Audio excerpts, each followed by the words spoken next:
Hai semua para penggila catur, kembali lagi di channel Mesin Catur. Bersama saya, Bang Kemal.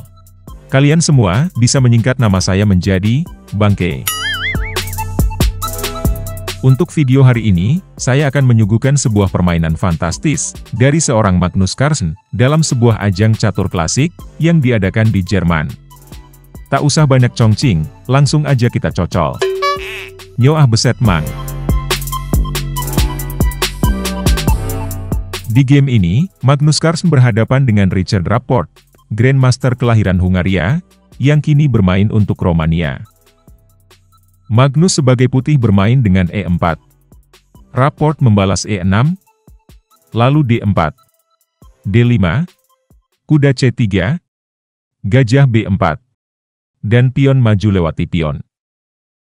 Kini kita memasuki formasi, pertahanan Prancis Winawer, variasi lanjutan.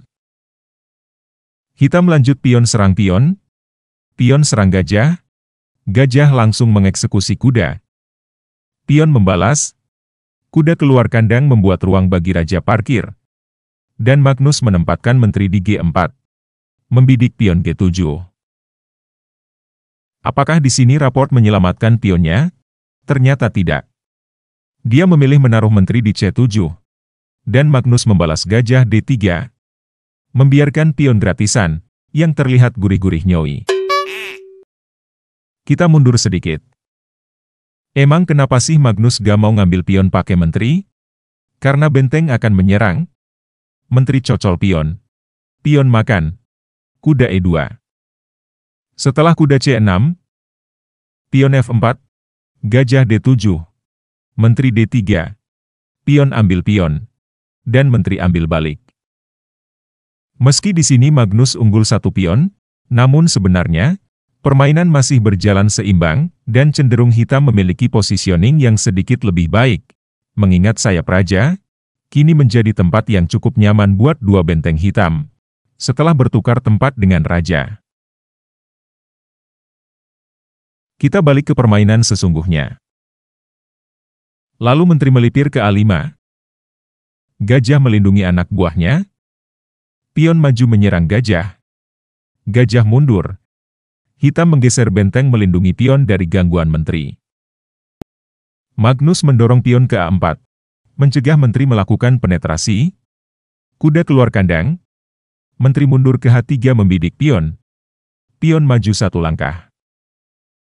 Lalu Magnus menaruh gajah di H5. Gajah D7. Kuda D2. Dan pion usir gajah. Respon ini sangat penting bagi hitam, agar raja bisa melakukan rokade panjang dengan tenang, tanpa harus takut kehilangan pion yang sedang diawasi oleh gajah. Setelah gajah mundur, pion mengudak-udak, gajah mundur lagi, kuda salto ke F5, dan langkah agresif dari Magnus, pion maju menyerang kuda. Setelah pion makan, gajah membalas, hitam mengamankan raja ke sayap menteri, lalu Magnus merampas kuda dengan gajah. Jika di sini hitam mengambil gajah dengan pion G, dan setelah menteri mingser ke F3, hitam akan kesulitan membendung pion merdeka di file H, untuk melaju ke petak promosi.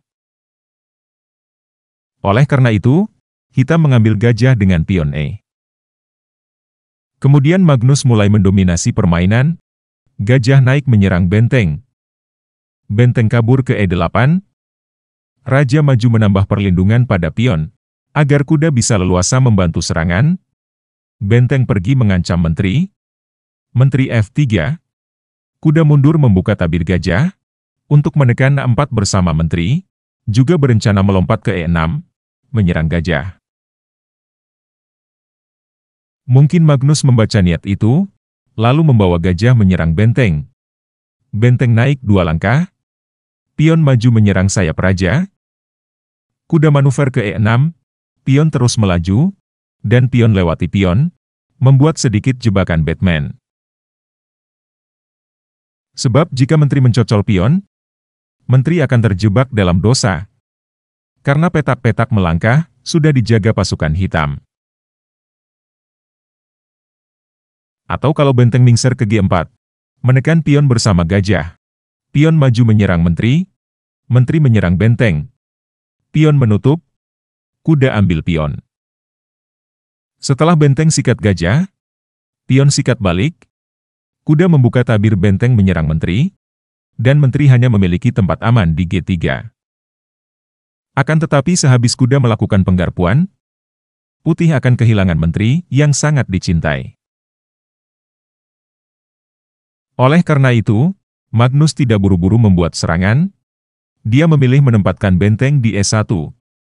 Setelah hitam mendorong pion, Magnus langsung menyerang, dan benteng coba melindungi anak buahnya. Sejurus kemudian, Magnus membuat pengorbanan cerdas, kuda maju menghantam pion.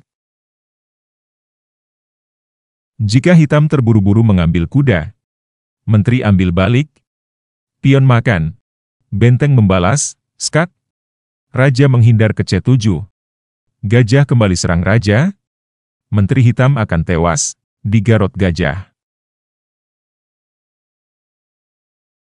Atau kalau gajah melindungi raja, benteng makan, raja pepet benteng, benteng pepet balik, raja C6, benteng cocol pion. Lalu menteri makan, benteng B1, pion B6, gajah naik ke D8, pion B5.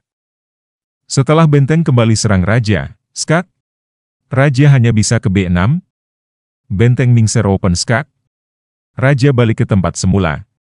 Dan sehabis benteng sikat benteng, hitam pasti akan kesulitan pada langkah selanjutnya.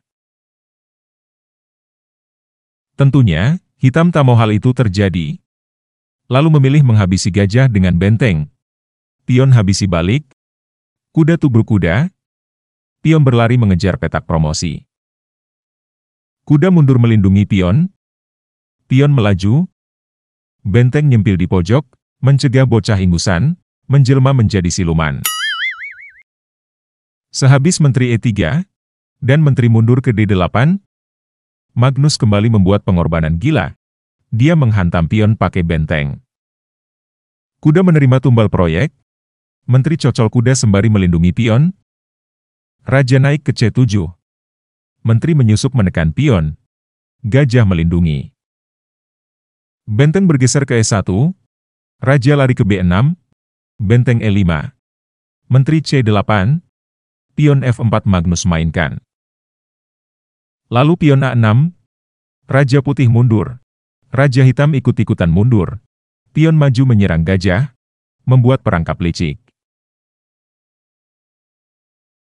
Karena kalau gajah ambil pion, benteng sikat gajah, menteri makan, menteri membalas, hitam tak bisa mencegah lawan mempromosikan pionnya. Gajah mundur menghindari tekanan pion. Pion A5. Menteri adu menteri, sambil mengincar raja di A3, raja B2, menteri balik lagi ke C8, benteng cocol pion. Gajah serang benteng, benteng menghindar, gajah D7, menteri cocol pion, gajah cocol balik, dan benteng serang menteri. Menteri menghindar sembari mengajak peraduan. Setelah menteri makan, gajah makan, benteng naik melindungi pion. Saat gajah menekan pion bersama benteng, langkah jebakan Batman benteng ke G7. Jika hitam masuk perangkap dengan mengambil pion pakai benteng, benteng makan, gajah makan, pion tak akan bisa dibendung untuk naik jabatan. Di sini hitam memutuskan mengambil pion pakai gajah. Akan tetapi, setelah pion maju menggapai petak promosi, dan dibalas dengan langkah putus asa, gajah naik ke D3. Lalu pion comot gajah, Richard Rapport, akhirnya mengibarkan bendera kuning. Dia menyerah pada langkah ke-51, karena tidak akan bisa mencegah Magnus Carlsen mempromosikan pionnya.